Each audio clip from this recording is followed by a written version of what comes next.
રાજકોટનું સંકીર્તન મંદિર કે જ્યાં 24 કલાક રામધૂન છેલ્લા 42 વર્ષથી ચાલે છે, ત્યારે અહીંયા 27 તારીખે રામનવમ ધામે ધૂમે ઉજવવાની છે। બાપુ, રામનવમીનું સમગ્ર આયોજન શું છે સવારથી લઈને?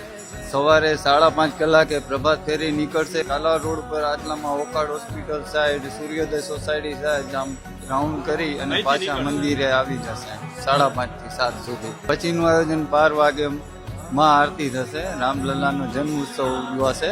ત્યારબાદ 12:30 થી 2:30 સુધી માં પ્રસાદ ફરાળ રાખવામાં આવે છે અને રાત્રિના 10 થી 12 દરમિયાન દીવવાળા શ્રી જિજ્ઞેશભાઈ કલાકાર છે, તિલાવત પોતાની આગવી શૈલીથી રામધૂનની જમાવટ કરશે। અહીંયા આવ્યા છો, કેવો આનંદ આવે અહીંયા? આનંદ એટલે વાત ના પૂછો, જોરદાર આનંદ। 24 કલાક આનંદ આનંદ। રામ નામમાં મારે એટલી શક્તિ છે કે આપણે જન્મકુંડરી પણ બદલાઈ જાય છે। તો આપ સૌ આ મંદિરે રામના દર્શન કરવા આવો, રામધૂનમાં લીન થવા આવો, એટલો આનંદ આવશે, એટલી આનંદની અનુભૂતિ થશે કે તેની વાત જવા દો। જય સિયા રામ।